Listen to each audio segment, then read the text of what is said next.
Rain signifies a day inside for most people. For these three friends from Massachusetts, the rainy day was an opportunity to get rich.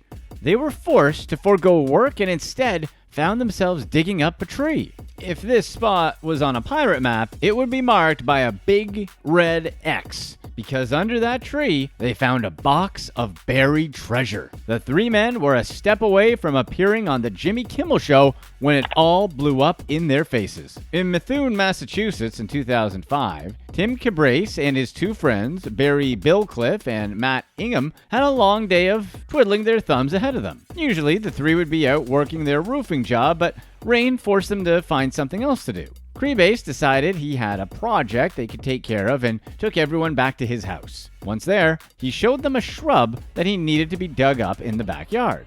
It didn't take long for one of the men to hear a soft thud as the shovel hit something that definitely was not dirt. No longer focused on their original reason for digging, the men began to unearth a box of unknown origins.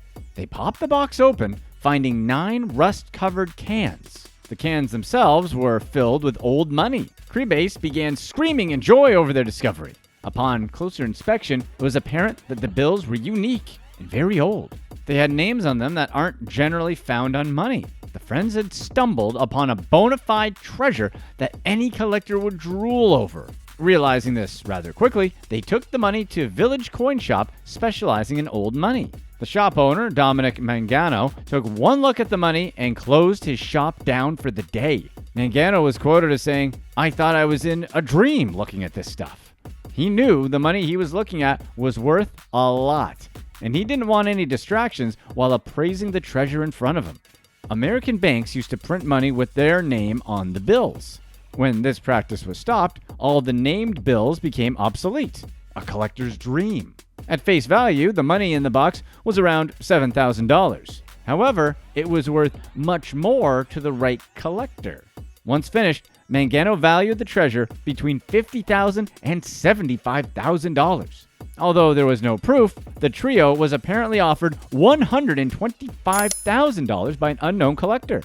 Excitement attracts everyone. And there isn't anything much more exciting than finding lost treasure. That's probably why that Indiana Jones guy and Nicolas Cage keep trying to find some, right? This situation was no exception. The friends found the national media banging on their doors as soon as the word got out about their treasure. Suddenly, they were taking calls left and right from sources that wanted to tell their story. Everyone wanted a piece of this story, from national news to local papers, and the men were all too happy to oblige. Crebase said that he was excited about all the attention, calling it spectacular. He was beside himself and wasn't sure what to think. They actually disagreed with how the money would be spent and who had the final say over it.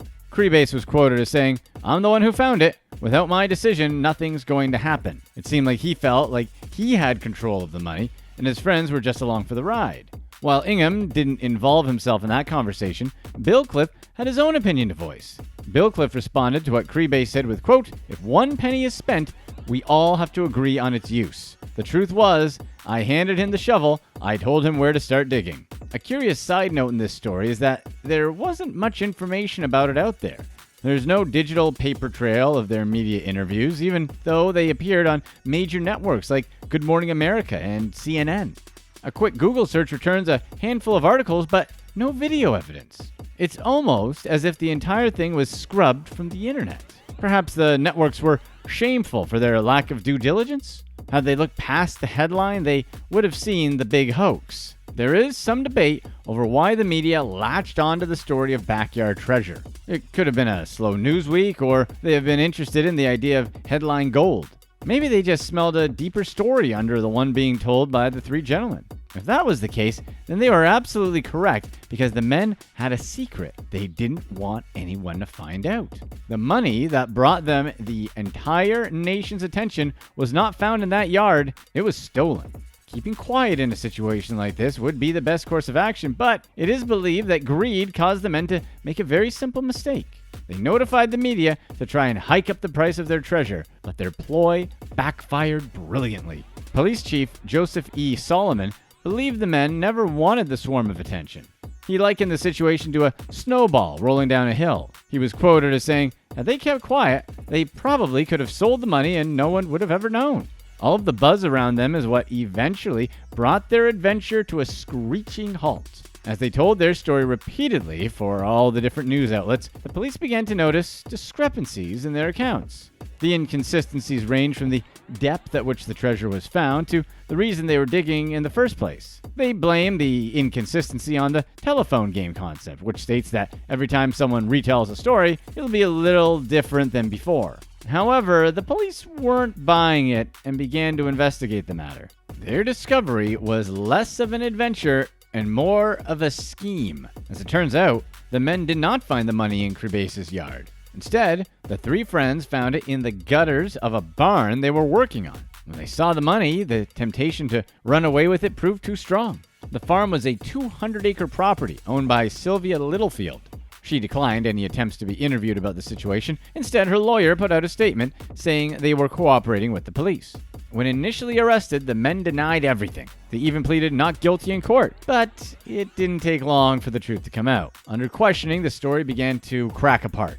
Before long, Crebase was singing like a canary. He told a slightly different story this time around and admitted that he and his friends stole the money from the barn.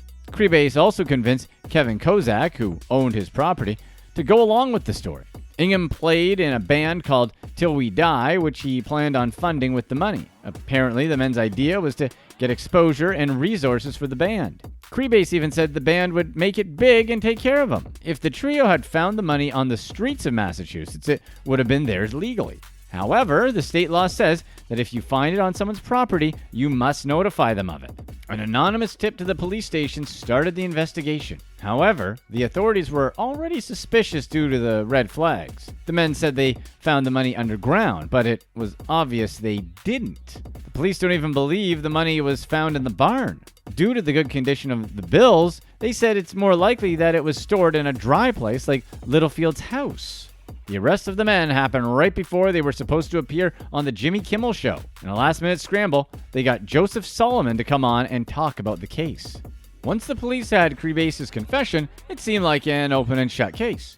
However, the defense attorneys for the men had one tactic that changed the course of these men's future. They argued the validity of Crebase's confession and how it was obtained. They also said there was a lack of probable cause for the trial in the first place. This cast enough reasonable doubt on the trio that the case was dismissed. Prosecutors went before a few different judges to reopen the case, but they were denied each time. A judge in Lawrence said the men were denied their right to a speedy trial, and that's why the case was thrown out. Sylvia Littlefield took the matter to civil court, claiming the men had stolen the money from her family home and wanted it back.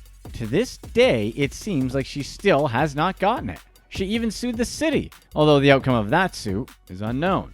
Even if she could win, some of the cash would be impossible to find since it was sold to an anonymous collector. It seems like this little taste of fame was enough for the men. They all stayed out of the news up until 2016. That year, Billcliff had a wedding that, once again, landed him in the hot seat. During his wedding, the man was operating a drone to take pictures of everything going on. At one point, the drone crashed into two women named Nina Ellis and Kelly Eaton. Eaton claimed that the drone cracked her orbital bone and left her with a concussion when it crashed into the dance floor. Ellis claimed that she needed more than 20 stitches to close the gash in her head caused by the propellers. Both women brought up a lawsuit against the company that ran the event as well as Billcliff himself. The women claim Billcliff was operating the drone at the time of the crash, but he and his lawyer deny his involvement. There are conflicting reports on who was actually controlling the drone. Billcliff claims that he was over by the stage listening to a song written for him and his new wife, but the DJ said he saw him operating it. Searles Castles, where the event took place, had their vice president make a statement. He claims he saw Billcliff flying the drone and told him to land it, denying him permission to fly it at the event. Click here to watch one of these next videos.